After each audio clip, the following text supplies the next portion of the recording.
ನಿಮ್ಮ ಹಳೆಯ ಚಿನ್ನದ ಒಡವೆನ ಅಧಿಕ ಬೆಲೆಗೆ ಮಾರಬೇಕೆ? ಆಟಿಕಾಗೆ ಕಾಲ್ ಮಾಡಿ 8880 Attica gold company. CM Siddaramaiah ಅವರ ನಿವಾಸ ಈಗ ತಾನೇ ಹೇಳ್ತಾ ಇದ್ರು ಸೆಂಟರ್ ಆಫ್ ಅಟ್ರಾಕ್ಷನ್ ಆಗಿದೆ ಅಂತ. ಅದಕ್ಕೆ ಸಂಬಂಧಪಟ್ಟಂತ ಮತ್ತೊಂದು ಅಪ್ಡೇಟ್ ಇದೆ. ಸಿದ್ದರಾಮಯ್ಯ ನಿವಾಸದಲ್ಲಿ ಆಪ್ತರಿಗೆ ರೆಡಿ ಆಗಿದೆಯಂತೆ ಟಿಫಿನ್. ಕೆಲವೇ ಕ್ಷಣ ಎಲ್ಲರೂ ಕೂಡ 9 ಗಂಟೆಗೆ ಹಾಜರಾಗ್ತಾರೆ. ಬ್ರೇಕ್ಫಾಸ್ಟ್ಗೆ ಬಿಸಿ ಬಿಸಿ ಇಡ್ಲಿ, ವಡೆ, ಉಪ್ಪಿಟ್ಟು ಇದೆಲ್ಲವನ್ನ ಕೂಡ ಸಿದ್ಧ ಮಾಡಲಾಗಿದೆ. ಕೇಸರಿ ಬಾತ್ ಇದೆ, ದೋಸೆ ಇದೆ, ಪೊಂಗಲ್ ಕೂಡ ಸಿದ್ಧ ಮಾಡಲಾಗಿದೆಯಂತೆ ಸಿದ್ದರಾಮಯ್ಯನವರ ನಿವಾಸದಲ್ಲಿ. ಶಾಸಕರಿಗೂ ಸಚಿವರಿಗೂ ಸೇರಿದಂತೆ ಸಿದ್ದರಾಮಯ್ಯ ಮನೆಯಲ್ಲಿ ಉಪಹಾರ ರೆಡಿ. ಹೇಳೋದಕ್ಕೆ ಸ್ವಲ್ಪ ಬೇಸರ ಆಗಬಹುದು. ಇದು ಕೊನೆಯ ಉಪಹಾರ ತಮ್ಮ ಸಂಪುಟದ ಸಹೋದ್ಯೋಗಿಗಳ ಜೊತೆಗೆ ಮತ್ತು ತಮ್ಮ ಪಕ್ಷದ ಶಾಸಕರ ಜೊತೆಗೆ. ಸಿಎಂ ನಿವಾಸದಲ್ಲಿ ಇವತ್ತು ಕೊನೆಯ ಬ್ರೇಕ್ಫಾಸ್ಟ್ ಮೀಟಿಂಗ್ ಆಗ್ತಾ ಇದೆ. ಹಂಗಾಗಿ ಎಲ್ಲಾ ರೀತಿಯ ಬಗೆಯ ಉಪಹಾರವನ್ನ ಸಿದ್ಧಪಡಿಸಲಾಗಿದೆ ಸಿದ್ದರಾಮಯ್ಯನವರ ನಿವಾಸದಲ್ಲಿ.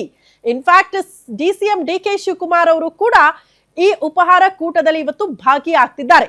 ನೋಡಿ, ಈ ಹಿಂದೆ ಹೆಂಗಿತ್ತು ಪರಿಸ್ಥಿತಿ ಅಂದ್ರೆ, ಇದೇ ಸಿಎಂ ಸಿದ್ದರಾಮಯ್ಯರು ತಮ್ಮ ಕಾವೇರಿ ನಿವಾಸದಲ್ಲಿ ಡಿಸಿಎಂ ಡಿಕೆ ಶಿವಕುಮಾರ್ ಅವರನ್ನ ಆಹ್ವಾನ ಮಾಡೋ ಮೂಲಕ ಇಬ್ಬರೂ ಕೂಡ ಇದೇ ಉಪಹಾರ ಕೂಟಕ್ಕೆ ಜಾಯಿನ್ ಆಗಿದ್ರು. ನಾಯಕತ್ವ ಬದಲಾವಣೆಯ ವಿಚಾರಕ್ಕೆ ಸಂಬಂಧಪಟ್ಟಂತೆ ಗೊಂದಲಗಳು ಸೃಷ್ಟಿಯಾದಾಗ ಯಾವ ಗೊಂದಲ ಬೇಡ, ನಾವಿಬ್ರು ಕೂಡ ಒಗ್ಗಟ್ಟಾಗಿದ್ದೀವಿ ಅನ್ನುವಂತ ಸಂದೇಶ ಕೊಟ್ಟಿದ್ರು. ಬಟ್ ಅದಾದ ಸ್ವಲ್ಪ ದಿನಕ್ಕೆ ಪರಿಸ್ಥಿತಿ ಬದಲಾಗಿದೆ.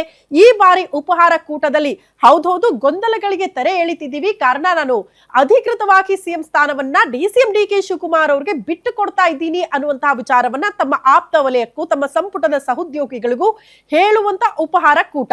ಹಂಗಾಗಿ ಸ್ವಲ್ಪ ಮಟ್ಟಿಗೆ ಬದಲಾವಣೆ, ಜೊತೆಗೆ ಕೊನೆಯ ಬ್ರೇಕ್ಫಾಸ್ಟ್ ಮೀಟಿಂಗ್ ಅನ್ನುವಂತಹ ವಿಚಾರ ಬಹಳ ಗಮನಿಸಬೇಕಾಗಿರುವಂತಹ ವಿಚಾರ. ಇದಾದ ಬಳಿಕ ಸುದ್ದಿಗೋಷ್ಠಿ ಇರುತ್ತೆ. ಆ ಸುದ್ದಿಗೋಷ್ಠಿಯಲ್ಲಿ ಸಿದ್ದರಾಮಯ್ಯನವರು ಕೊನೆಯದಾಗಿ ಪ್ರಸ್ತಾಪ ಮಾಡುವಂತಹ ವಿಚಾರಗಳು ಹೆಂಗಿರುತ್ತೆ ಅನ್ನೋದು ಸದ್ಯ ಇರುವಂತಹ ಕುತೂಹಲ.